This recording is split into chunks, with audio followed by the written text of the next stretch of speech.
Hi everyone, आपका मेरे इस चैनल पे तहे दिल से स्वागत है। आज हम हेलो एल्केन हेलो एरीन के प्रीवियस ईयर क्वेश्चंस डिटेल में करने वाले हैं। तो हमारा सबसे पहले एमसीक्यू जो क्वेश्चन फर्स्ट है वो हम देखते हैं। SN2 reaction will be fastest in, option number दे रखा है हमें A methyl bromide, B option है मिथाइल क्लोराइड, सी ऑप्शन है इथाइल क्लोराइड और डी ऑप्शन है हमारा आइसोप्रोपाइल क्लोराइड। इसमें SN2 रिएक्शन पूछी गई है। तो SN2 रिएक्शन में सबसे पहले हमें देखना है कि न्यूक्लियोफिलिक सब्स्टिट्यूशन रिएक्शन कौन देता है। न्यूक्लियोफिलिक सब्स्टिट्यूशन रिएक्शन हमारे देते हैं RX। ठीक है, RX ग्रुप में अब देखना है हमें, ये पूछ रहा है कि जो SN है उसमें हमें सेकेंड ऑर्डर की बतानी है, यानी SN2 रिएक्शन के बारे में बताना। SN2 रिएक्शन में हमें पता होना चाहिए कि ये सेकेंड ऑर्डर की रिएक्शन होती है और सिंगल स्टेप में होती है, यानी एक ही स्टेप में ये रिएक्शन हो जाती है। उसमें होता है क्या है कि जो एल्काइल हैलाइड होता है वो हमारा सबस्ट्रेट होता है और एक न्यूक्लियोफाइल आता है। वो न्यूक्लियोफाइल हमारा इन्वर्जन दिखाता है और वो बैक साइड से अटैक करता है। हमारे वीक न्यूक्लियोफाइल जो हमारा यहाँ पे हैलाइड है उसको निकाल देता है और एज ए स्ट्रॉन्ग न्यूक्लियोफाइल यहाँ पीछे से अटैक करके वो इसके साथ कनेक्ट हो जाता है और हमारा बना लेता है RNU, न्यूक्लियोफाइल बना लेता है। अब यहाँ पे तो सारे के सारे ही RX दिखा रहे हैं ना। ये देखो आइसोप्रोपाइल क्लोराइड है, इथाइल क्लोराइड है, मिथाइल क्लोराइड है, मिथाइल ब्रोमाइड है, ये तो सारे के सारे RX सबस्ट्रेट दिखा रहे हैं। अब इसमें से फास्टेस्ट कौन दिखाएगा? SN2 देखने के लिए आपको सिंपल से क्या करना है, SN2 इनवर्सली प्रोपोर्शनल होती है स्टेरिक हिंड्रेंस। हमेशा स्टेरिक हिंड्रेंस से ही आप SN2 को देख सकते हैं। अगर आपके केस में स्टेरिक हिंड्रेंस जिसमें सबसे कम होगी तो SN2 रिएक्शन उसके केस में सबसे फास्ट होगी। अब सबसे पहले देख लेते हैं यहाँ पे हर किसी की डिग्री देख। अब ये जितने भी हेलाइड्स हैं, जो अल्काइल हेलाइड हैं, ये अपनी डिग्री डिसाइड करते हैं कार्बन के ऊपर, यानी कार्बन बताएगा कि उसकी डिग्री कितनी है, जब जाके उस कंपाउंड की डिग्री डिसाइड होगी। तो ब्रोमीन, यहाँ पे देखेंगे जो ब्रोमीन है जिस कार्बन से अटैच है वो कार्बन आगे कितने कार्बन से अटैच है उसके हिसाब से वो डिग्री डिसाइड होगी। तो ये कार्बन नेक्स्ट आगे किसी और कार्बन से अटैच नहीं है तो यहाँ पे इसकी डिग्री हो जाएगी 0 डिग्री। ऐसी ये क्लोराइड है, ये जिस मिथाइल से अटैच है वो आगे किससे कनेक्ट है, किसी से भी कनेक्ट नहीं है तो इसकी भी 0 डिग्री हो जाएगी। ऐसे ही ये जो इथाइल क्लोराइड है C2H5, ये कैसे होगा CH3CH2Cl। तो क्लोराइड जिस कार्बन से अटैच है वो नेक्स्ट किससे कितने कार्बन से अटैच है, एक ही कार्बन से अटैच है, तो इसका मतलब इसकी डिग्री कितनी हो जाएगी, 1 डिग्री हो जाएगी, ये प्राइमरी हो जाएगा। ऐसे ही ये जो हमारा आइसोप्रोपाइल क्लोराइड है ये कैसे दिया गया, क्लोराइड जिस कार्बन से अटैच है वो आगे कितने फर्दर कार्बन से अटैच है, 2 से अटैच है, तो इसका मतलब इसकी डिग्री कितनी हो जाएगी, यहाँ पे इसकी डिग्री हो जाएगी 2 हो जाएगी। ठीक है, ओके। तो SN2 का केस में जितनी ज़्यादा डिग्री होगी उतनी ज़्यादा क्या होगी, स्टेरिक हिंड्रेंस होगी।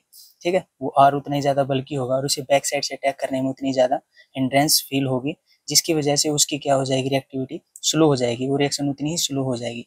तो इस केस में हमारा जो SN2 होगी वो सबसे फास्ट किसी केस में होगी, यहाँ पे देखो सेकेंड ऑर्डर की है, मतलब सेकेंडरी है यहाँ पे, और ये प्राइमरी है। ये दो तो ऑटोमेटिक कैंसिल हो गए। अब बात आ गई 0 डिग्री। तो 0 डिग्री में हमारे अब 2 केस बनते हैं। अब इन दोनों में हमें डिफ्रेंशिएट करना है कि हमें ये मिथाइल क्लोराइड लेना है या फिर मिथाइल ब्रोमाइड लेना है, दोनों में से।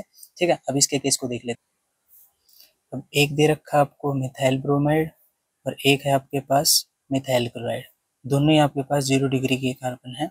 ओके, 0 डिग्री के मिथाइल हैलाइड है। ओके, अब इन जिन दोनों में है हमें क्या देखना है कि कौन कितनी जल्दी से लीव कर जाएगा। अब जो आपका पास न्यूक्लियोफाइल आने वाला स्ट्रॉन्ग न्यूक्लियोफाइल वो हमारे इस वीक न्यूक्लियोफाइल को रिप्लेस करेगा बैक साइड से। तो ये जो हमारे पास RX का जो बॉन्ड है ये जितना ज़्यादा हमारा वीक होगा, जितना जल्दी ये गुड लिविंग ग्रुप के रूप में बाहर निकल जाएगा, उतनी हमारी रिएक्शन फास्ट हो जाएगी। अब हम देख लेते हैं यहाँ पे, ये तो ग्रुप दोनों में सेम है। अब बात आती है यहाँ पे ब्रोमीन और क्लोरीन की केस में। अब हम देखते हैं कि down the group fluorine, chlorine, bromine, iodine, down the group क्या होता जाता है, डाउन द ग्रुप हमारा साइज इंक्रीज होने लगता है। तो जैसे जैसे साइज इंक्रीज होगा तो ये बॉन्ड लेंथ क्या होने जाएगी, उतनी ज़्यादा क्या हो जाएगी, बॉन्ड लेंथ हमारी बढ़ जाएगी और बॉन्ड हमारा क्या हो जाएगा, वीक हो जाएगा। और जिस केस में बॉन्ड वीक होगा तो इतनी उतनी ही आसानी से वो बॉन्ड क्या हो जाएगा, ब्रेक हो जाएगा और हमारा स्ट्रॉन्ग न्यूक्लियोफाइल उस वीक न्यूक्लियोफाइल को क्या कर देगा, रिप्लेस कर देगा। ठीक है, तो इस केस में हमें दिख रहा है कि जो ब्रोमीन है उसका साइज ज़्यादा है, तो ब्रोमीन का साइज ज़्यादा है तो इसका मतलब ये इसको ईजिली रिप्लेस कर देगा। तो हमारा ऑप्शन नंबर क्या हो जाएगा, ये हमारा ऑप्शन नंबर करेक्ट हो जाएगा। SN2 की रिएक्शन होगी वो सबसे ज़्यादा फास्टेस्ट इसी के केस में होगी। ठीक है, ओके। अब हम चलते हैं हमारे सेकंड क्वेश्चन की तरफ। सेकंड क्वेश्चन में पूछा गया कि among the following the most reactive towards alcoholic KOH। Option दे रखे हैं हमें A B C D। ठीक है, अब सबसे पहले हम देख लेते हैं एल्कोहलिक KOH क्या होता है। एक होता है एक्वस क्यूएच। एक्वस क्यूएच में जो हमारा OH होता है वो हमारा एज ए न्यूक्लियोफाइल काम करता है, ठीक है। और जो एल्कोहलिक क्यूएच होता है हमारा, उस केस में जो हमारा OH होता है वो हमारा एज ए बेस काम करता है, ठीक है। और जब बेस काम करता है तो बेस का काम होता है एसिडिक H को लेना, ठीक है।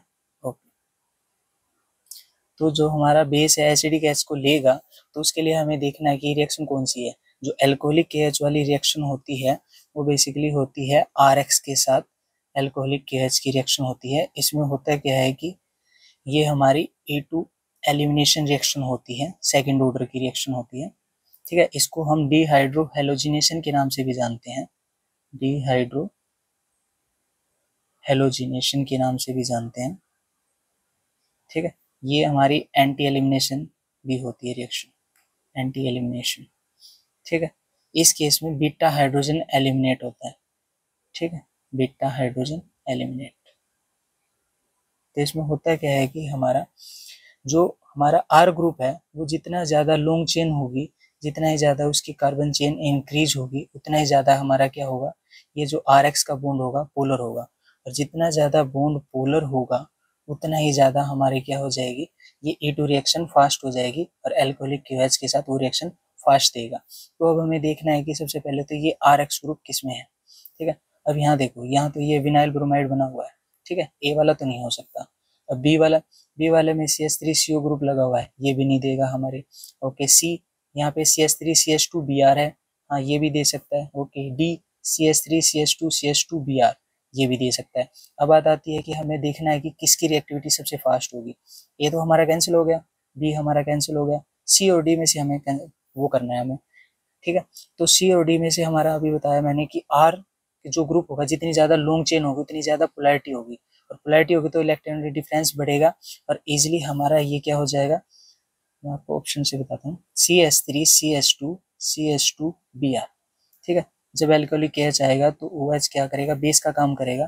तो ये जो ब्रोमीन है जब यहाँ से निकलेगा तो यहाँ पे क्या आएगा, पॉजिटिव आएगा।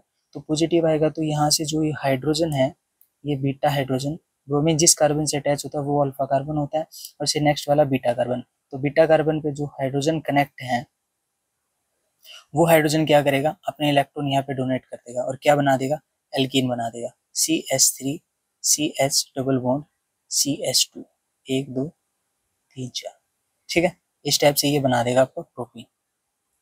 अब इस केस में सी वाला तो कम पोलर है, ठीक है, क्योंकि जब हेलोजन अपने इलेक्ट्रॉन लेगा तो इस पे नेगेटिव आएगा, पार्शियल नेगेटिव, इस पे पार्शियल पॉजिटिव। अब जितनी ज्यादा कार्बन होगी उतनी ज्यादा पोलैरिटी बढ़ेगी, ठीक है। अब यहाँ पे 2 कार्बन थे तो यहाँ पे देखो ये 2 प्लस चार्ज आ गया, ऐसे ही पार्शियल इस केस में ज्यादा इंक्रीज हो जाएगा, डबल ऐसे, ठीक है। तो इसके हिसाब से पोलैरिटी डी में सबसे ज्यादा है, जिसके केस में ये क्या करेगा, एल्कोहलिक KH के साथ सबसे ज्यादा फास्ट रिएक्टिव होगा, A2 एलिमिनेशन सबसे ज्यादा फास्ट होगी, ठीक है। तो यहाँ पे ऑप्शन नंबर डी हमारा करेक्ट हो जाएगा CD में से, अगर आपको देखना है तो। ओके, अब हम चलते हैं हमारे नेक्स्ट क्वेश्चन थर्ड की तरफ। Which of the following undergoes nucleophilic substitution exclusively by SN1 mechanism. अब वही SN1 रिएक्शन कौन देता है, वही सबसे पहले हम देख लेते हैं nucleophilic substitution reaction. Nucleophilic substitution reaction में हमें देखना होता है RX, ठीक है। हम RX देख लेते हैं कहाँ कहाँ है, फिर उसके बाद 1 की बात कर लेंगे, SN1 की। इस केस में देखो आइसोप्रोपाइल क्लोराइड, इसका स्ट्रक्चर बना लेते हैं आइसोप्रोपाइल क्लोराइड का। ये जो हमारा क्लोराइड है वो जिस कार्बन से जुड़ा हुआ है वो फर्दर आगे 2 कार्बन से जुड़ा होगा, CH3 और यहाँ पे X। ये हमारा आइसोप्रोपाइल क्लोराइड बन गया डी। ओके, सी हम बना लेते हैं क्लोरोबेंजीन। क्लोरोबेंजीन हमारा कैसे बनेगा, ये हमारा क्लोरोबेंजीन बन गया। बी इथाइल क्लोराइड CH3CH2Cl, ये हमारा इथाइल क्लोराइड बन गया। ए हमारा बेंजाइल क्लोराइड, बेंजाइल क्लोराइड हो गया ये हमारा CH2Cl, ये हमारा बेंजाइल क्लोराइड हो गया, ठीक है। ये ऑप्शन नंबर ए, ये बी, ये सी और ये हमारा डी, ठीक है। अब देखना है कि न्यूक्लियोफिलिक सब्स्टिट्यूशन को देता है RX देता है एल्काइल हाइड्राइड, तो ये भी देगा। ओके, इस वाले केस में ये नहीं देगा न्यूक्लियोफिलिक सब्स्टिट्यूशन रिएक्शन, ना तो ये SN1 देता है ना ही SN2 देता है, बट ड्रास्टिकली कंडीशन हो तो ये हमारी दे देता है SN में, न्यूक्लियोफिलिक सब्स्टिट्यूशन रिएक्शन में वो भी देता है SNAE या SNEA, ठीक है, वो भी ड्रास्टिकल कंडीशन में, जिसे आप डफ प्रोसेस के नाम से जानते हो, वहाँ पे आप इसे देखेंगे, ठीक है। ओके, तो ये तो नहीं देगा सी वाला भी। अब बात आती है बी की। बी में देखो हमारा क्या बना हुआ है, इथाइल क्लोराइड, तो ये तो देगा भाई, RX दिख रहा है हमें। ओके, ए के केस में बेंजाइल क्लोराइड। अब बेंजाइल क्लोराइड में ध्यान से देखो, RX यहाँ पे दिख रहा है ना आपको, बेंजीन को मत देखो एक बार, यहाँ देखो ये R ग्रुप और ये क्लोराइड ग्रुप, तो इसका मतलब ये तो देगा भाई, ठीक है, ये और ये देंगे। अब हम दोनों में से डिफ्रेंशिएट करना है कि हमें SN1 कौन देगा। अब SN1 का केस देख लेते हैं, ठीक है। न्यूक्लियोफिलिक सब्स्टिट्यूशन रिएक्शन में जो SN1 है वो क्या होती है, फर्स्ट ऑर्डर की रिएक्शन होती है। फर्स्ट ऑर्डर में भी ये 2 स्टेप की रिएक्शन होती है। 2 स्टेप में क्या होता है, फर्स्ट स्टेप में आपका कार्बोकेटाइन बनता है, यानी इंटरमीडिएट बनता है। अब जो इंटरमीडिएट बना है उसमें क्या बना है, कार्बोकेटाइन बना है। अब कार्बोकेटाइन की स्टेबिलिटी देखनी है। अब जिसका जितना ज्यादा कार्बोकेटाइन स्टेबल होगा उतनी ही वो रिएक्शन क्या होगी, फास्ट होगी, उतना ही ज्यादा वो SN1 रिएक्शन देगा, ठीक है। ओके, तो इस केस में हमने ये तो ऑप्शन ए गलत कर दिया। ओके, ऑप्शन ए गलत नहीं किया हमने, सॉरी, ऑप्शन ए हमारा है, ये भी दे रहा है हमारा RX दे रहा है, ठीक है। तो इसको भी कलेक्ट कर लेते हैं हम। हमारे ऑप्शन नंबर सी को, हाँ सी को कैंसिल कर देते हैं हम, ठीक है। हमारा DB, BB और AB ये तीनों देंगे। अब हमें देखना है कि SN1 फास्ट कौन देगा, ठीक है। ओके, तो डी के केस में हम सबसे पहले कार्बोकेटाइन बना लेते हैं। हमें पता है कि जो क्लोराइड है ये यहाँ पे पोलैरिटी की वजह से, इलेक्ट्रोनेगेटिव डिफरेंस की वजह से ये क्या होगा, क्लोरीन अपने इलेक्ट्रॉन लेके भागेगा यहाँ से, ये Cl माइनस ग्रुप में लीव आउट हो जाएगा और यहाँ पे कार्बोकेटाइन बनेगा, ठीक है। तो मैं यहाँ कार्बोकेटाइन बना देता हूँ, CH3CH3H और यहाँ बन गया कार्बोकेटाइन। ऐसे ही सिमिलर बी के केस में कार्बोकेटाइन बनेगा CH3CH2 प्लस। ऐसे ही ए के केस में बनेगा, ये बन गया CH2 प्लस। हर किसी का कार्बोकेटाइन बना लिया फर्स्ट स्टेप का। जैसे ही फर्स्ट स्टेप में कार्बोकेटाइन बन गया, अब स्टेबिलिटी देखना है। स्टेबिलिटी कैसे देखते हैं, जो कार्बोकेटाइन होता है प्लस वाले को, प्लस वाले इफेक्ट ही क्या करते हैं, स्टेबल करते हैं, प्लस इफेक्ट, ठीक है। माइनस वाले को माइनस वाले स्टेबल करते हैं, इफेक्ट वाले, ठीक है। अब प्लस इफेक्ट से मतलब क्या है हमारा, plus R plus H plus I, ठीक है। ऐसे ही माइनस वाले में minus R minus H minus I। हमें देखना है प्लस इफेक्ट, हमें प्लस चार्ज को क्या करना है, स्टेबल करना है। तो जितने ज्यादा इलेक्ट्रॉन डोनेटिंग ग्रुप लगे होंगे उतने ज्यादा क्या होगा, वो प्लस चार्ज क्या होगा हमारा, स्टेबल हो जाएगा, हमारा वो कार्बोकेटाइन स्टेबल हो जाएगा, जिसकी वजह से हमारी SN1 रिएक्शन और भी फास्ट हो जाएगी, ठीक है। ओके, तो इस केस में हम देख लेते हैं, सबसे पहले प्लस इफेक्ट होते हैं जो उनका ऑर्डर देख लेते हैं, ठीक है। प्लस R का सबसे ज्यादा फास्ट इफेक्ट होता है, ठीक है। ओके, ऐसे उसके बाद होता है प्लस H का, उसके बाद आता है प्लस I का, ठीक है। ओके, अब हम इनको देख लेते हैं। यहाँ पे दो दो मिथाइल ग्रुप लगे हुए हैं, एक मिथाइल ग्रुप ये लगा हुआ है, एक मिथाइल ग्रुप ये लगा हुआ है, तो उसके पास 2 प्लस I इफेक्ट लगे हुए हैं, ठीक है। ओके, यहाँ पे देखो, यहाँ पे ये क्या है, CH3CH2 प्लस है, ठीक है। यहाँ पे सिर्फ इस कार्बन प्लस जिसके पास प्लस है उसके साथ सिर्फ एक ही मिथाइल ग्रुप अटैच है, तो इसका मतलब यहाँ पे सिर्फ एक प्लस I इफेक्ट लग रहा है, ठीक है। अब यहाँ पे देख लेते हैं, यहाँ पे जो CH2 प्लस है, यहाँ पे ये इस बेंजीन की रिंग की वजह से यहाँ से क्या होगी, कंजुगेशन होगी। कंजुगेशन की वजह से यहाँ पे रेजोनेंस दिखाएगा, तो रेजोनेंस दिखाएगा तो यहाँ पे प्लस R इफेक्ट होगा इस बेंजीन रिंग की वजह से, C6H5 की वजह से, ठीक है, इस फिनाइल रिंग की वजह से। तो यहाँ पे 2 प्लस I इफेक्ट है, यहाँ पे 1 प्लस I इफेक्ट और यहाँ पे प्लस R है।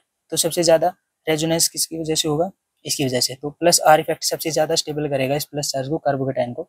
तो इसलिए हमारा ऑप्शन नंबर ए यहाँ पे क्या हो जाएगा, करेक्ट हो जाएगा, रेदर देन बी और डी के मुकाबले, ठीक है। ओके, तो हम चलते हैं हमारे नेक्स्ट क्वेश्चन 4 की तरफ। Which of the following organic compound are formed by Wurtz reaction. अब वर्ड्स रिएक्शन क्या होती है, वर्ड्स रिएक्शन वो होती है जिसमें हमारे एल्काइल हैलाइड, हम 2 मोल लेते हैं एल्काइल हैलाइड के और 2 सोडियम के लेते हैं और ड्राई ईथर की प्रेजेंस में हम रिएक्शन करवाते हैं। ये हमारी SN2 रिएक्शन होती है, ठीक है। और ये फ्री रेडिकल को फॉलो करती है, फ्री रेडिकल मैकेनिज्म को फॉलो करती है, ठीक है। हम क्या लेते हैं, एलिफेटिक हैलाइड लेते हैं, ठीक है। अब जो अल्कोहल है ये हमारा, ये तो हमारी रिएक्शन नहीं देगा, ये तो हमारी H प्लस और हीट की प्रेजेंस में हमारी इवन रिएक्शन देता है, एलिमिनेशन फर्स्ट ऑर्डर भी देता है। हाइड्रोकार्बन होते हैं वो हमारी फ्री रेडिकल सब्स्टिट्यूशन रिएक्शन देते हैं। हेलो एल्केन्स हमारी, मैंने अभी डिस्कस किया, ये रहा हमारा एलिफेटिक हेलो एल्केन, ये हमारी वर्ड्स रिएक्शन देगा, तो हमारा ऑप्शन नंबर सी हो जाएगा। अब डी को भी देख लेते हैं एक बार। हेलो एरीन दे रखा है, हेलो एरीन यानी C6H5X, इस हेलो एरीन की बात कर रहे हैं। हेलो एरीन तो हमारा वर्ड्स नहीं देता, फिटिंग रिएक्शन देता है, बाकी सारा सेम हो जाएगा। सोडियम ड्राई ईथर इन सब के प्रेजेंस में हमारा कपलिंग रिएक्शन देता है, लाइक दिस, ऐसे PH, ठीक है। ओके, तो हमारा 4th भी हो गया, यहाँ तो कोई प्रॉब्लम नहीं होगी आपको। अब चलते हैं हमारे नेक्स्ट क्वेश्चन की तरफ। 5th, alkyl halide having lowest boiling point. अब सबसे पहले बॉइलिंग पॉइंट की बात कर लेते हैं। यहाँ पे एल्काइल हैलाइड देखो सबके लिए, यहाँ पे सबके लिए C2H5 तो कॉमन है। खेल सारा किसका है, फ्लोरीन, क्लोरीन, ब्रोमीन, आयोडीन का है। तो सबसे पहले बॉइलिंग पॉइंट की बात कर लेते हैं। बॉइलिंग पॉइंट आप कैसे देखते हो? बॉइलिंग पॉइंट एक तो आप हाइड्रोजन से भी देख लेते हो, हाइड्रोजन बॉन्डिंग से, ठीक है। एक आप देख लेते हो डाइपोल मोमेंट से भी, ठीक है। एक आप देख लेते हो सरफेस एरिया से, ठीक है। ये सबके डायरेक्टली प्रोपोर्शनल होता है, ठीक है। एक होता है आपका वंडर वाल फोर्स ऑफ अट्रैक्शन, वंडर वाल फोर्स ऑफ अट्रैक्शन।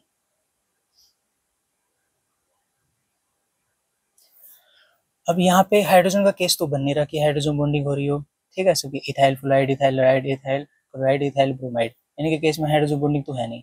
डाइप्लोमेंट भी हम नियर अबाउट सबका सेम ही लेके चलेंगे, तो इससे भी देखेंगे हम, ठीक है। नई सरफेस एरिया से हम यहाँ से देखेंगे वंडरवाल फोर्स ऑफ अट्रैक्शन से। अगर आपको देखना भी तो बॉइलिंग पॉइंट का, अगर इन दोनों में से सबसे ज्यादा इफेक्ट किसका होता है तो वो भी देख लो। हाइड्रोजन का सबसे ज्यादा, तब उसके बाद डाइप्लोमेंट का, फिर उसके बाद लास्ट आता है आपका वंडरवाल फोर्स, ठीक है। अब ये वंडरवाल फोर्स ऑफ अट्रैक्शन क्या होती है? ये होती है इंटरमोलिकुलर फोर्स ऑफ अट्रैक्शन होती है।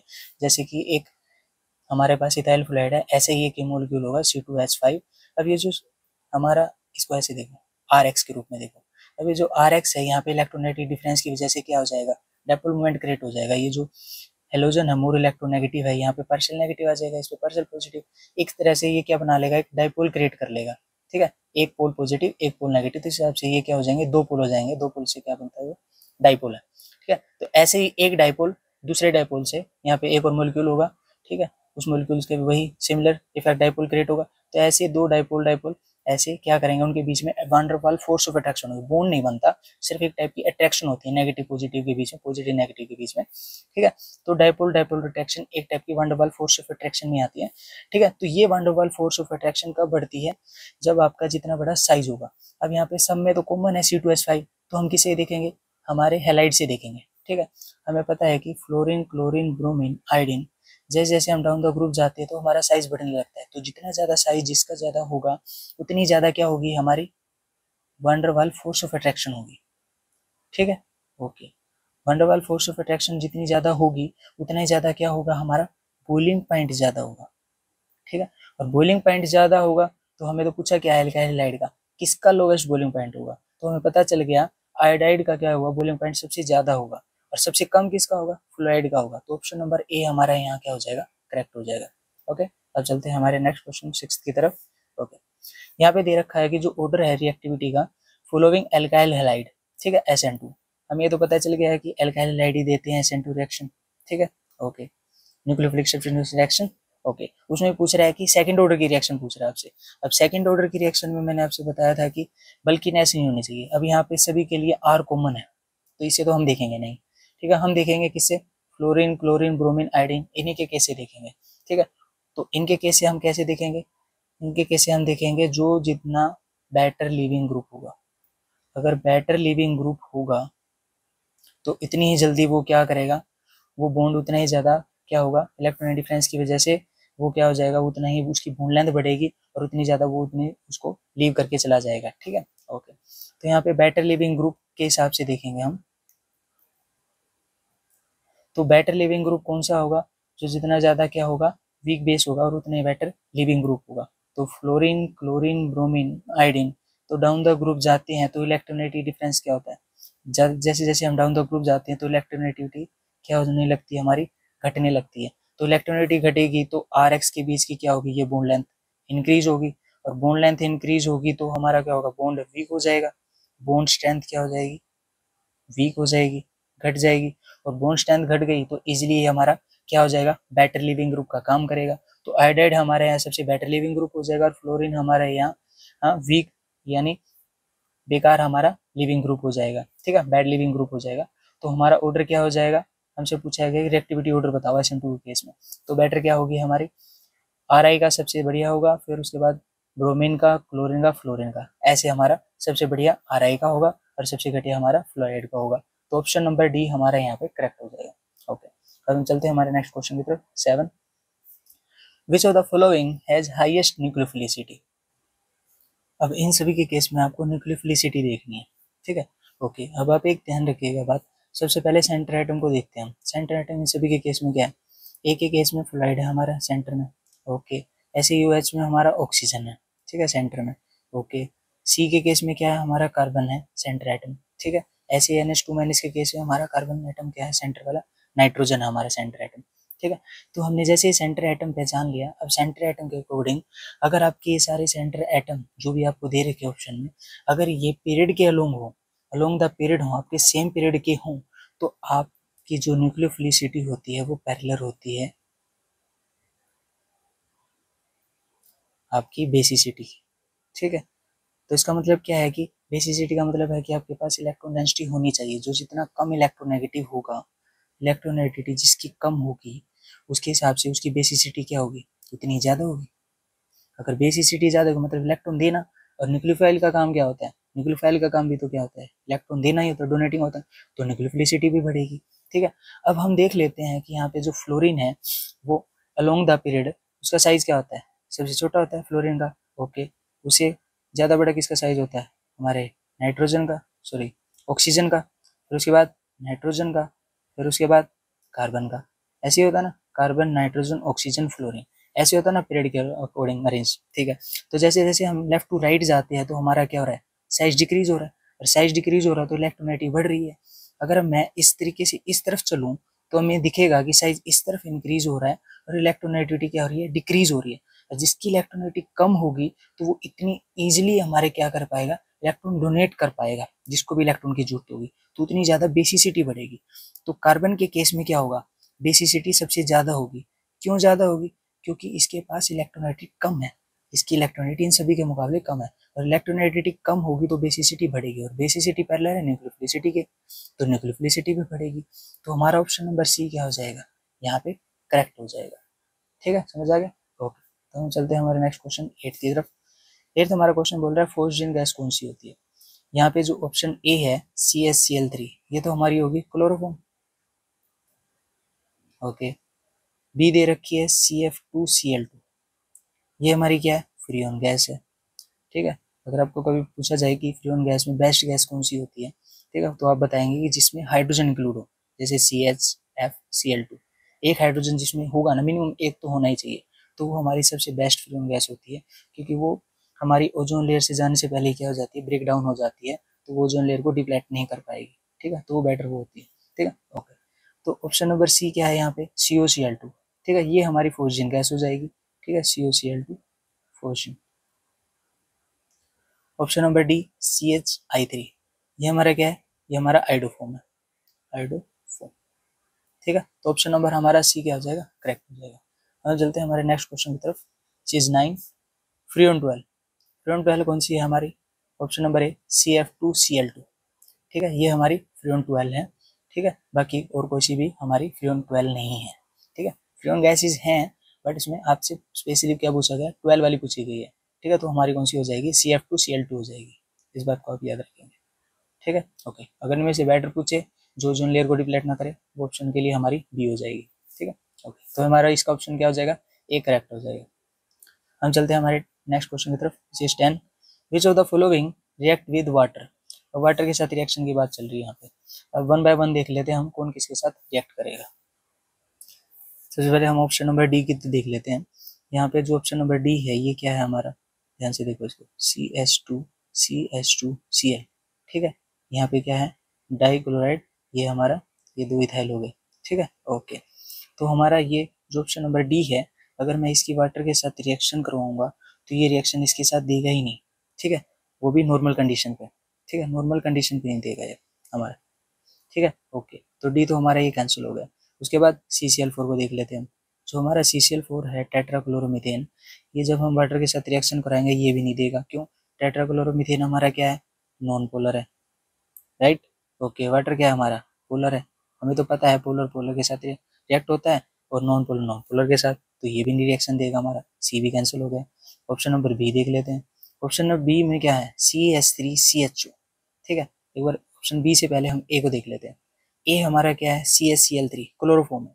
अब क्लोरोफॉर्म की जब हम रिएक्शन कराएंगे वाटर के साथ, क्लोरोफॉर्म तो स्टेबल है, वो वाटर के साथ नॉर्मल कंडीशन में रिएक्शन क्यों करना पसंद करें, तो ऑप्शन नंबर ए भी हमारा कैंसिल हो गया। अब लास्ट बचता है हमारा ऑप्शन नंबर बी, इसको हम डिटेल से देख लेते हैं। CH3CHO, ठीक है, ये क्या है, मिथाइल हैलाइड है, ठीक है, एसिटल्डिहाइड भी बोल सकते हैं आप इसे, ठीक है। जब ये रिएक्शन करेगा पानी के साथ तो इसको डिटेल में देख लेते हैं। CH3 C double bond H, ठीक है, वाटर क्या है H प्लस OH माइनस, जब भी OH माइनस इस कार्बन पे अटैक करेगा, ऐसे तो अटैक करेगा नहीं। इसके लिए सबसे पहले क्या है, कार्बन ऑक्सीजन के बीच में पोलैरिटी दिख रही है आपको, इलेक्ट्रॉनिक डिफरेंस है, तो ये डबल बॉन्ड कहाँ जाएगा, ऑक्सीजन अपनी तरफ लेके जाएगा, तो इस पे क्या आ जाएगा नेगेटिव, इस पे आएगा पॉजिटिव। अब पॉजिटिव आया तो OH नेगेटिव अटैक करेगा अब इस कार्बन पे, जैसे इस कार्बन पे अटैक करेगा तो अब क्या बनेगा, अब बनेगा इस पे CH3O माइनस और यहाँ आ गया OH, ठीक है ओके। और ये जो H यहाँ पे था ये वहाँ कहाँ चला जाएगा, यहाँ पे इस ऑक्सीजन के पास चला जाएगा और यहाँ बन जाएगा OH। अब एक कार्बन पे 2 H हो नहीं सकते, ठीक है, जैम डायोल बन गया, तो इसकी वजह से ये रिएक्शन क्या होती है हमारी, रिवर्सिबल रिएक्शन होती है हमारी, ठीक है ओके। इस बात को भी आप ध्यान रखेंगे, ठीक है। तो ये रिएक्शन तो दिखा रहा है ना, भले ये रिवर्सिबल हो, ठीक है, तो ऑप्शन नंबर बी हमारे यहाँ क्या हो जाएगा, करेक्ट हो जाएगा। अब हम चलते हैं हमारे नेक्स्ट क्वेश्चन की तरफ, which is 11, which on heating with aqueous QH produce acetaldehyde। Alcoholic की हमने बात कर ली, एक्वस केएच की बात कर लेते हैं। एक्वस केएच में यहाँ पे जो OH है वो किसका काम करेगा, एज ए न्यूक्लियोफाइल का काम करेगा। और न्यूक्लियोफाइल का काम क्या होता है, अगर वीक न्यूक्लियोफाइल है कहीं पे या वीक बेस है तो वीक न्यूक्लियोफाइल हुआ तो उसको रिप्लेस करके खुद वहां पे आ जाएगा उसकी पोजीशन पे, ठीक है ओके। तो यहाँ पे न्यूक्लियोफाइल है।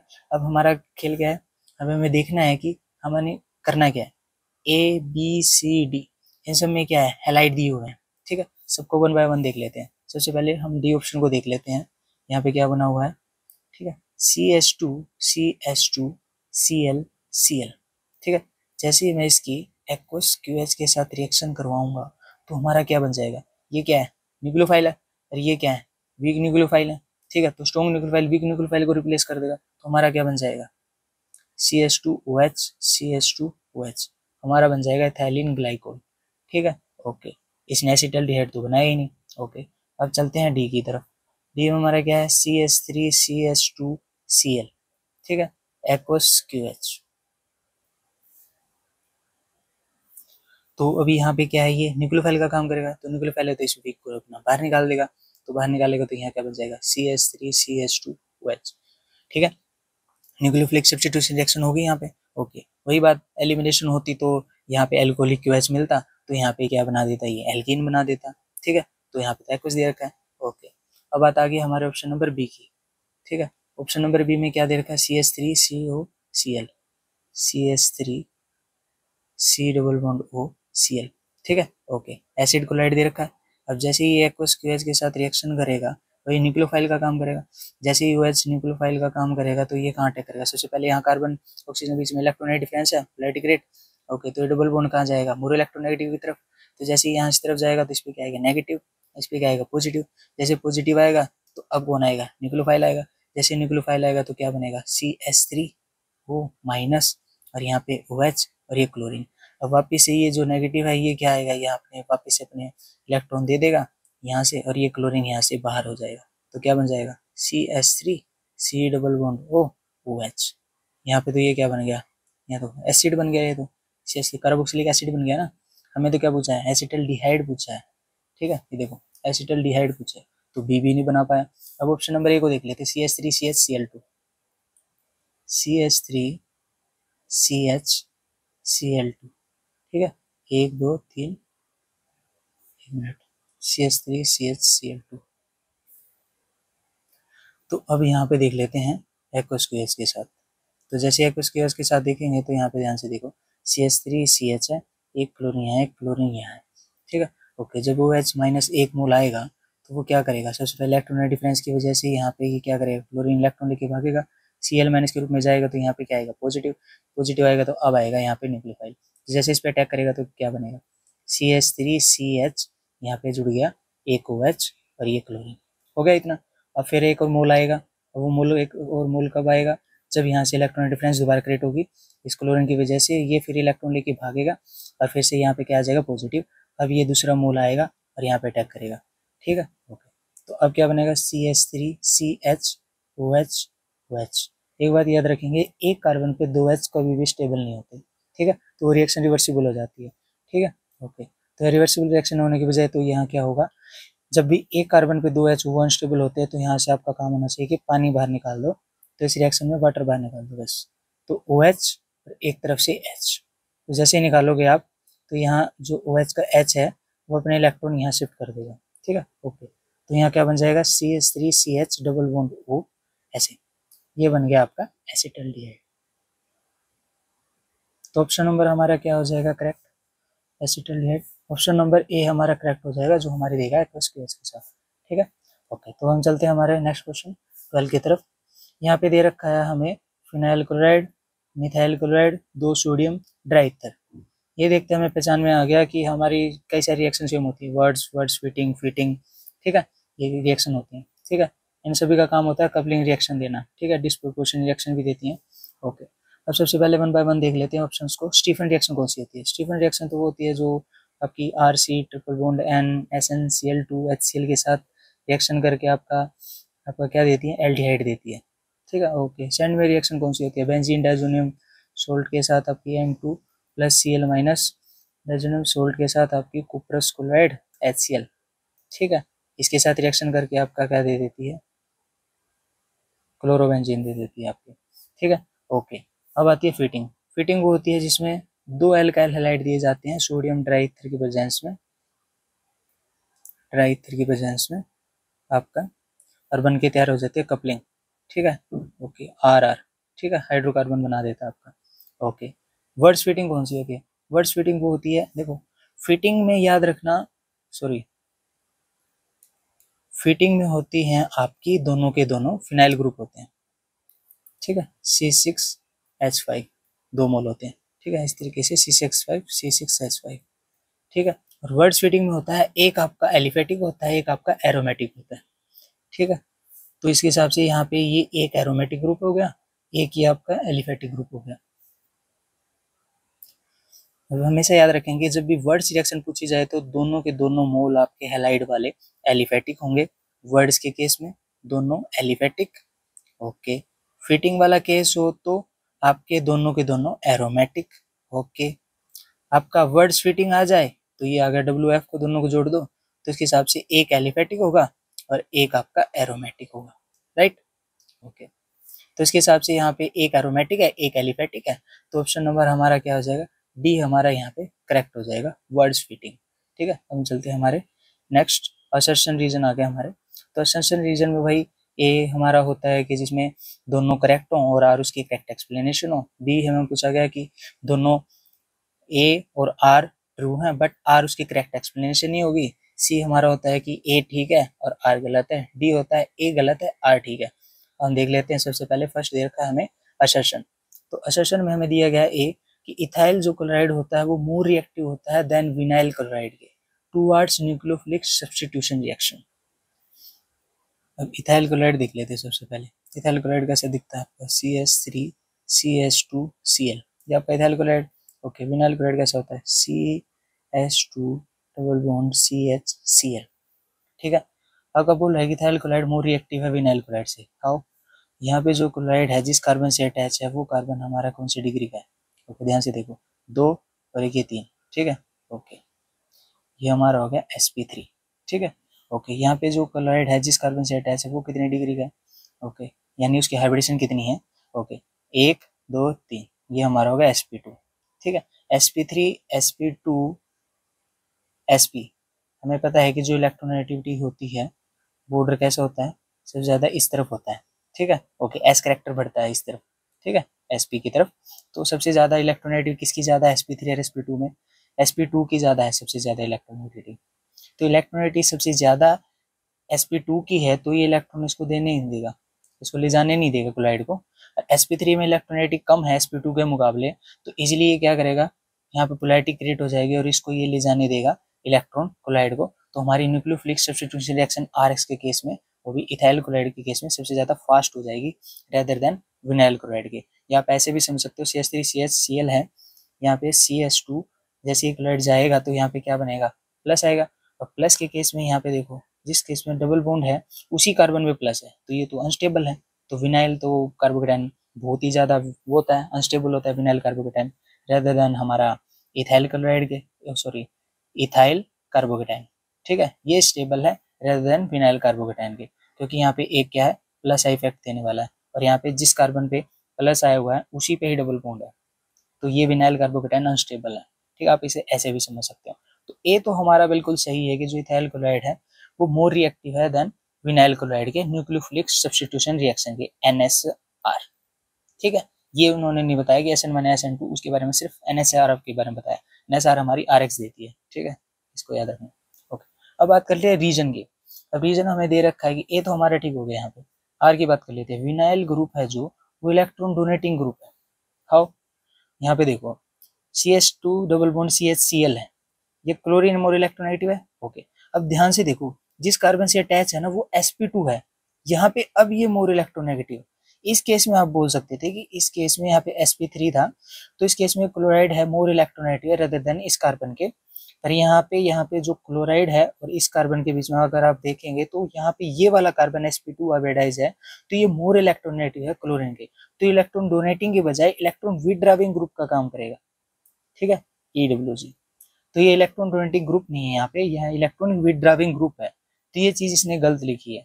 ठीक है, तो और यहाँ पे हमारा क्या हो जाएगा, गलत हो जाएगा। ठीक है, तो ऑप्शन नंबर हमारा ए सही है और आर गलत है। ऐसा कौन सा ऑप्शन होगा हमारा, ए सही है और आर गलत है। ऑप्शन नंबर सी हमारा यहाँ पे करेक्ट हो जाएगा। अब हम चलते हैं हमारे नेक्स्ट असर्शन रीजन की तरफ, जी second, SN2 reaction do not proceed with retention of configuration. SN की हमें पता है न्यूक्लियोफिलिक सब्स्टिट्यूशन कौन देते हैं। ठीक है, ओके, SN2 आ गई बात, तो सेकंड ऑर्डर की है। सेकंड ऑर्डर की मतलब क्या है कि ये दो चीजों पे डिपेंड करती है, सबस्ट्रेट पे और रिएजेंट पे, दोनों पे। सेकंड ऑर्डर का मतलब ये होता है। ओके, अब होती क्या है, ये सिंगल स्टेप रिएक्शन होती है, यानी एक ही स्टेप में होगी। एक ही स्टेप में होता क्या है कि जो RX है और जो न्यूक्लियोफाइल है, ठीक है, जो न्यूक्लियोफाइल है वो पीछे से अटैक करेगा और उसी टाइम पे ही हमारा ये बॉन्ड ब्रेक होगा और नया बॉन्ड बनेगा। ठीक है, ओके, तो ये जो हैलाइड होगा ये बाहर निकल जाएगा। ठीक है, एक ही स्टेप में हो रहा होगा। पर ये केस वो है जिस केस में क्या होगा, SN2 वाले केस में ये हमारा इन्वर्जन देता है। ठीक है, इन्वर्जन कॉन्फ़िगरेशन देता है। इन्वर्जन कॉन्फ़िगरेशन वो होती है कि जहां से हमारा लिविंग ग्रुप होता है वो बाहर निकल रहा होता है, जो हैलाइड है हमारा, और जहां जिस साइड से बाहर निकल रहा था उसके अपोजिट साइड से न्यूक्लियोफाइल हमारा अटैक करता है। उसके अपोजिट से अटैक करेगा तो उस केस को हम बोलते हैं इन्वर्जन कॉन्फ़िगरेशन। रिटेंशन तो उसे बोलते हैं कि जिस साइड से हमारा लिविंग ग्रुप बाहर निकल रहा होता है उसी साइड से हमारा न्यूक्लियोफाइल अटैक करे। ठीक है, वो केस होता है हमारा SN1। SN1 में से दोनों देता है, इन्वर्जन भी रिटेंशन भी, पर इन्वर्जन उसका ज्यादा होता है। ठीक है, SN2 के केस में कंप्लीटली 100% क्या होता है, हमारा इन्वर्जन होता है। ठीक है, बैक साइड से अटैक करना। तो यहाँ पे ऑप्शन नंबर ए तो हमारा गलत हो गया, रिटेंशन तो आना ही नहीं चाहिए। ओके, अब रीजन की बात कर लेते हैं। SN2 रिएक्शन है, उसमें ऑर्डर होता है रिएक्टिविटी का एल्काइल हैलाइड का, टर्सरी, सेकेंडरी, प्राइमरी। अब आप एक बात देखो, जो हमारा टर्सरी, सेकेंडरी और प्राइमरी है, SN2 रिएक्शन की बात चल रही है यहाँ पे, तो यहाँ पे टर्सरी देर का, सेकेंडरी देर का, प्राइमरी देर का। SN2 का मैंने आपको कैसे बताया था कि स्टेरिक हिंड्रेंस याद रखना, जिसमें ज़्यादा स्टेरिक हिंड्रेंस होती है SN2 रिएक्शन उसकी उतनी ही ज़्यादा बेकार होती है। तो यहाँ पे टर्सरी होगा तो इसकी रिएक्टिविटी क्या हो जाएगी, SN2 के केस में घट जाएगी, क्योंकि यहाँ पे स्टेरिक हिंड्रेंस होगी। क्योंकि बैक साइड से जैसे अटैक करेगा तो और जितना बल्कि ग्रुप होगा उतनी ज़्यादा उसको दिक्कत होगी, उतनी ज़्यादा वो स्टेरिक हिंड्रेंस फील करेगा। ठीक है, तो सबसे ज़्यादा तो वैसे तो होना चाहिए प्राइमरी की, फिर सेकेंडरी की, फिर हमारी टर्सरी की। ये होता है रिएक्टिविटी ऑर्डर SN2 के केस में। पर यहाँ पे इन्होंने तो उल्टा दे रखा है, टर्सरी की सबसे ज़्यादा, फिर सेकेंडरी की, फिर प्राइमरी की। तो आर तो हमारा गलत हो गया। ठीक है, ए भी हमारा गलत हो गया, आर भी हमारा गलत हो गया यहाँ पे। तो इस केस में देखा जाए तो हमारा ऑप्शन ऐसा कोई है कि ए हमारा फॉल्स है, आर हमारा ट्रू है, ए ट्रू है, आर हमारा फॉल्स है, ऐसे तो कोई ऑप्शन ही नहीं है। ठीक है, अब यहाँ तो या तो इन्होंने मिसप्रिंट किया है या कुछ और किया है, यहाँ पे तो ये गलत है। टर्सरी, सेकेंडरी, प्राइमरी ऑप्शन इन्होंने पूछना चाहिए था कि ऐसे कि आप एल्केलाइड में बता दो कि RF, RCl, RBr, RI का केस पूछते थे। ठीक है, वैसे तो ये ऑप्शन यहाँ पे ये गलत है भाई इसके हिसाब से, तो मैंने बता दिया यहाँ पे ए भी गलत है और आर भी गलत है यहाँ पे। ठीक है, आप इसको केस को दोनों को देख लीजिएगा। ओके, अब हम चलते हैं हमारे नेक्स्ट असर्शन रीजन की तरफ, जिस थर्ड, जो हमारा असर्शन है, क्लोरोफॉर्म इज जर्नली स्टोर की जाती है इन डार्क कलर्ड बोतल फिल्ड टू द ब्रिम। ठीक है, ओके, अब बात चल रही है कि जो क्लोरोफॉर्म है उसे डार्क कलर बोतल में ही क्यों रखा जाता है। ठीक है, अब तक जितना भी टाइम हुआ है आपने देखा होगा, आप जितनी भी दवाइयाँ लाते हैं स्टोर से, केमिकल स्टोर से, ठीक है, वो मोस्टली ये डार्क बोतल में दी जाती है, आपको ब्राउन कलर की बोतल में दी जाती है।